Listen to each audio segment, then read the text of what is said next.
Pemirsa, gelombang penolakan rupanya tidak mampu menunda pelaksanaan Pilkada 2020. Besarnya anggaran yang telah dialokasikan menjadi pertimbangan pemerintah untuk tetap melaksanakan Pilkada di tengah pandemi. Namun meski aspek kesehatan tetap menjadi acuan utama dalam pelaksanaan Pilkada serentak, sejumlah pelanggaran protokol kesehatan di masa kampanye tetap marak terjadi. Dan berikut liputan tim Delik RCTI.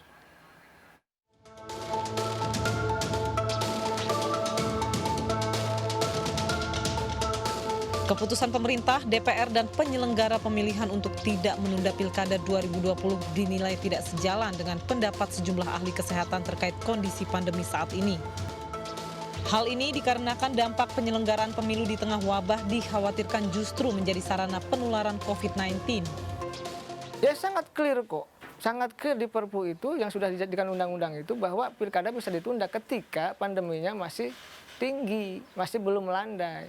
Cuma persoalannya tadi, pemaksaan kehendak yang dilakukan pemerintah itu berujung tadi akan menjadi malapetaka. Ingat bahwa nyawa itu tidak bisa dikembalikan, tapi kalau Pilkada bisa diundur kapanpun. Anggaran Pilkada serentak yang sudah cair dan disalurkan kepada KPU juga menjadi alasan mengapa pemerintah tidak bersedia menunda pelaksanaan Pilkada di tengah kondisi pandemi saat ini. Meski mempertaruhkan anggaran yang cukup besar, namun situasi wabah saat ini memprioritaskan kesehatan masyarakat dinilai lebih utama ketimbang mengamankan anggaran. Yang harus sehat kan bukan cuma demokrasinya ya, penyelenggaranya juga harus sehat, pemilihnya, peserta pemilunya, penyelenggara pemilu sudah cukup banyak yang terkena COVID gitu ya, bahkan pasangan calon sudah ada yang beberapa meninggal dunia karena COVID, sehingga situasinya tidak bisa sekedar dihitung secara biaya saja sudah berapa banyak yang dikeluarkan. Jika sudah ada korban nyawa, adakah alasan tepat mengapa Pilkada tetap digelar saat kasus positif COVID-19 terus menunjukkan kenaikan? Kenapa demikian? Karena pertama adalah kita tidak pernah tahu kapan COVID ini akan selesai. Ya.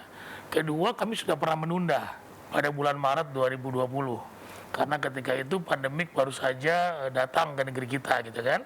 Nah tentu kita masih bingung dengan bagaimana kita kemudian menyelenggarakan pilkada ini. Nah tetapi kemudian kita sudah berkoordinasi dengan para pihak, salah satunya dengan Satgas, ketika itu masih gugus tugas ya.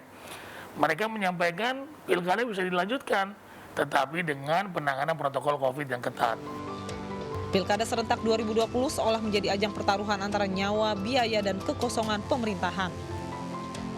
Oleh karenanya, pemerintah wajib menjamin pelaksanaan Pilkada serentak 2020 dilakukan dalam pengawasan protokol kesehatan yang ketat.